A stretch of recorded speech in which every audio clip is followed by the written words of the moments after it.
Do lunch. Hell, we can do that without a window. Is 7 nautical miles or just cruising? We're on the Earnshaw steam-driven boat. As we cruise out onto the mainland, I'd like to point out our safety equipment. We're obliged by maritime safety to point out that the vessel is fully equipped with 2 Viking life rafts, full complement of life jackets, and fully trained. So I would ask you to take instructions from them. Our muster station today is on the 4D. So without the vessel, our 2 Viking life rafts are located in a highly unlikely event of an emergency. We'll instruct you through a sounding of the ship's whistles and short images of the different safety equipment instructions. Also, in the interest of your safety, as you... We're on the outer deck. It's now the only surviving vessel of the original fleet of steamers that once plied this lake. It's raining, but it's still beautiful. That's where we're going, to the sheep station. We're ready to go watch them shear some sheep. That'll be on the next video. This is very cool, actually. This is the last passenger steamboat in the world. And it has a female captain. I don't know if you can see her or not. She's in there. She's telling us all about it. And this water is the color of the Caribbean, only it's Arctic and freezing. There's no swimming or boating in most of these lakes. I think that must be the sheep shed we're going to.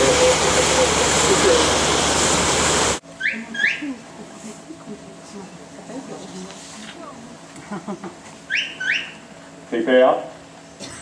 Keep out.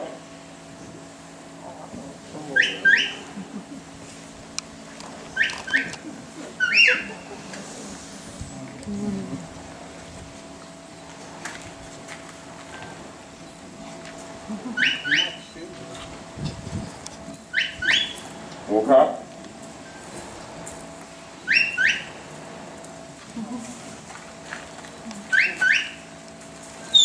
Sit down there. Bed. Sit. Bed. Hour and 3/4 runs during the day. You do a run, which is a working period for an hour and 3/4, half an hour for smoko, another bit, an hour for lunch, and you finish at 5 that night. It's called a 9-hour day because we don't get paid for lunch as a smoko. So you're working for 12, but you only get paid for 9. And you get paid for the number of sheep you do, and it's a great job because there's the incentive. That's the sheep, you shear it, and you get it down the porthole, $1. And you go back in and you get another one. Never before has work been so clear. You're like cutting sugar cane or picking pineapples, I suppose. It's there in front of you. It's a great occupation. I did it for 12 years. As long as you've got a strong back and a weak mind, it's great.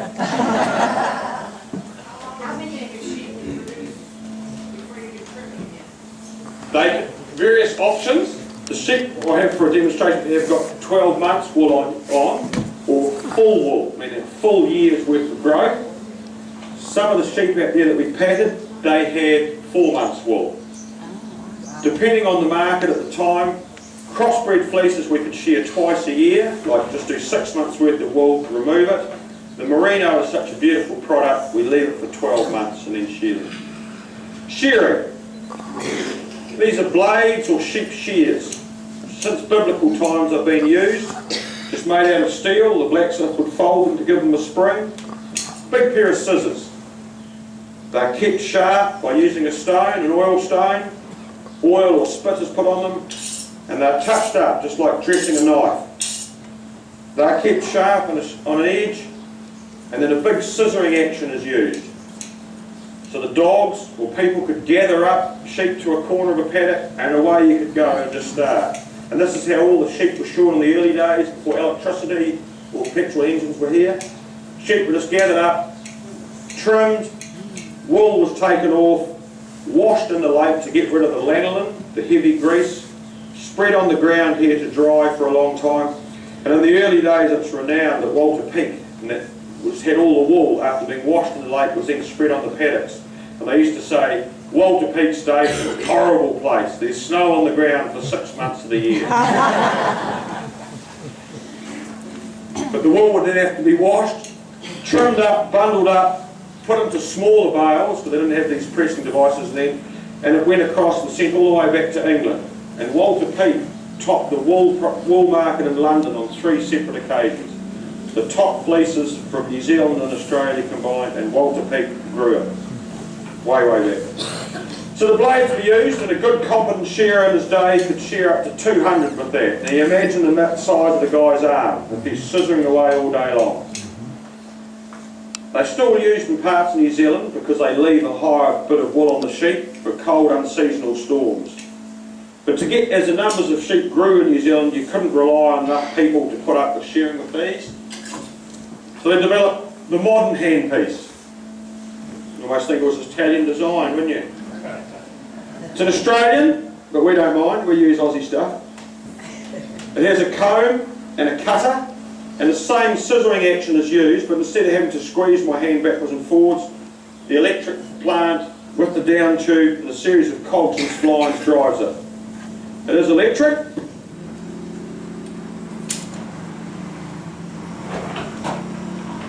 It purrs quite quietly.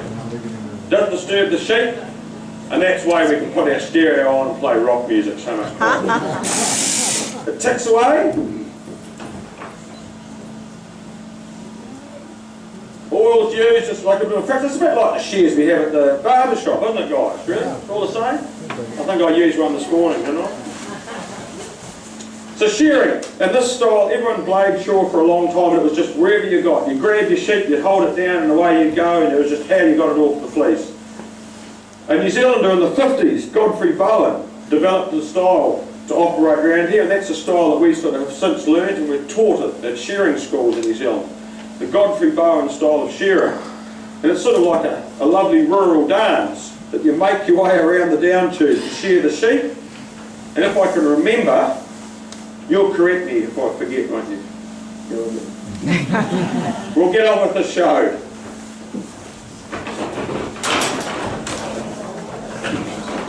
They're really not too happy. So the sheep was gathered in a pen called the catching pen, because it's easy to catch.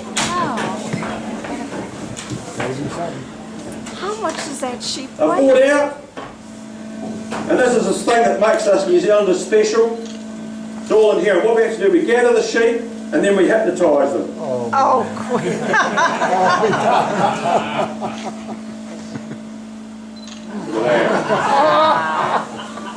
Inherent to only Kiwis, Aussies can't do that. Now sheep being the lovely thing, this is 12 months worth of wool, that we're saying.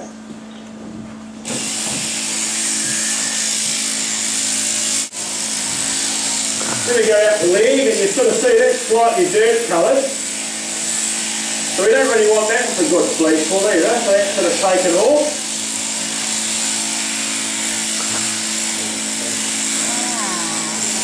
And now we're starting to open up into that good wool. Oh my God.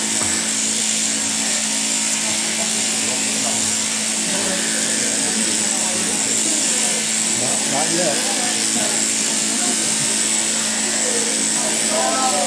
Now, if you might be modest, I will cover her up again. Now that's short wool as well, called the top knot or the eye wing. We can chuck that over there. Then we step up the neck. Now my girls have told me not to cut the head off, but I might be handy later. So we go up the neck. I guess they don't bite. Then we go up and we go around the eyes. And then just like I do with my daughters, I always check their ears to see what earrings I've got. None yet, are there? Now we make our way around the shoulder.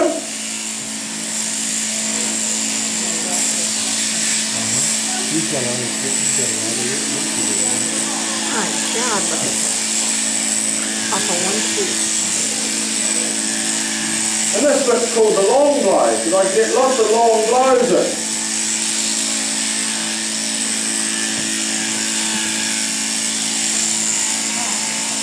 And the style that Godfrey Bowen developed means the wool just drops away.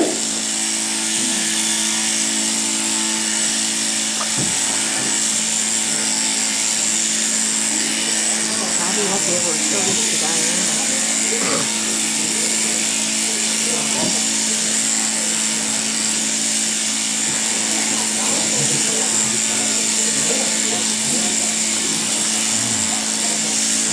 Kind of a rubbery sheep, isn't it? He's just kind of twisting that thing anyway.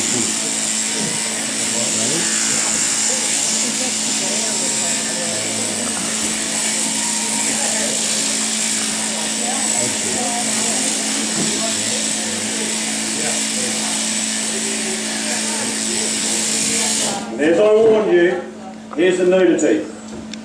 Ladies and gentlemen, a naked sheep.